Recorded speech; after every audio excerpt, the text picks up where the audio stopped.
Assalamualaikum guys, welcome to Follow BMX YouTube channel. Hari ni aku nak tukar seat. Kat tangan aku sekarang ni ada seat Odyssey Senior 2 rasanya. Kita tengok. Odyssey Senior 2 Pivotal. Seat ni kenapa aku suka? Aku sebenarnya dah lama beli seat ni. Aku simpan lebih 5 tahun sebab aku tahu dia dah tak keluar dah. So aku beli lebih sikit untuk kegunaan aku masa datang, which is masa sekarang ni lah. Seat aku dah rosak, aku dah tak ada. Kat mana nak cari lagi seat ni? Sekarang seat tu dah rosak, sekarang aku nak gantikan dengan seat ni. Okay, korang tengok seat aku kan, dia macam pendek, kontot kan. Ramai gila orang tanya, kenapa lah? Memang macam ni ke basikal ni? Kecilnya seat. Orang ramai tanya. Tapi jawapannya macam ni. Seat aku ni bukan asal macam ni, dia asal macam ni. Ni seat asal dia. So kenapa kontot? Aku potong. Dia potong bahagian depan tu supaya aku ada banyak space dekat bahagian depan frame tu. So aku nak buat trick whip ke apa ke, dia tak ada gangguan tersangkut dekat bahagian depan seat ni. So that's why aku potong. Dan seat ni, apa yang aku suka dia sangat ringan. Dia memang 100% plastik, tak ada sponge. Dan kita buka lepas tu dia ada tempat lock. Tengok, bukan lock apa, tempat kita nak pegang. So bila kita buat trick, kita boleh lock tangan kita dekat seat tu. Kita boleh masuk. That's why aku suka seat ni. Susah nak dapat dah stok ni. Dulu seat ni kita panggil apa, chameleon. So dia kena matahari, dia akan menyala. Tak salah saya ni color dia color purple. Tapi color dia dah mati dah kot, sebab dah lama simpan dah rosak kan. Seat ni original macam ni. So kita nak potong bahagian depan.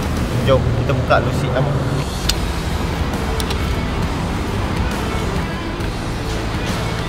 Jom kita pasang seat baru.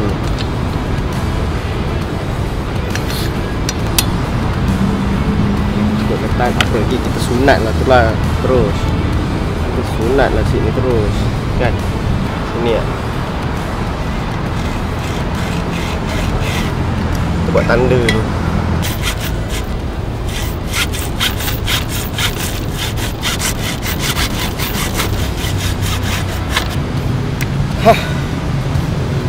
Tengoklah, sengit kan potong. Okay, macam mana kita nak luruskan dia?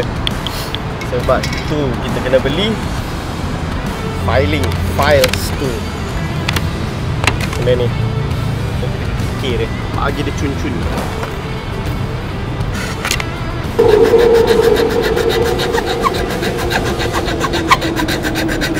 So guys, yang seat, bahagian seat yang mana ada tajam-tajam ni, kita kena tumpulkan dia. Nanti rosak kita punya seluar.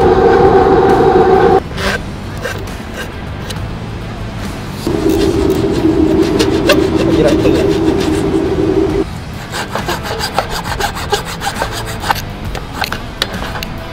Alright guys, dah pun siap. Jom tengok seat aku potong. Boleh lah daripada tak ada kan. Aku ni bukannya jenis penyabar punya orang kan. Tengok, betul-betul lah. Esok nak competition, hari ni baru buat weh. Serius tu, ni nak pergi Indonesia. Ini nak pergi Indonesia ni, baru nak potong seat. Tengoklah macam mana aku potong. Boleh lah daripada tak ada. Betul tak? Ni nampak macam betul-betul baru potong lah. Boleh lah kan, boleh lah guys, boleh lah. Seat ni harga dia dalam RM120 ke berapa. Waktu tu aku beli murah lah, 5 tahun lepas, 6 tahun lepas. Murah je. And tak tahu lah sekarang ada jual ke tak. So siapa kalau ada, jackpot lah. Tapi sekarang ni last stock aku dah tak ada. Lepas ni kena pakai seat yang baru lah. Mungkin ada antara korang yang tak tahu kenapa seat aku kontot, kenapa aku potong seat. So selepas tengok video ni korang dah tahu. Dan aku dah explain, ini adalah hanya semata-mata sebab nak space. That's why aku potong pendek dan memudahkan pergerakan aku masa buat trick. That's all. Thank you guys. Sampai jumpa lagi vlog akan datang, InsyaAllah. Assalamualaikum. Bye bye.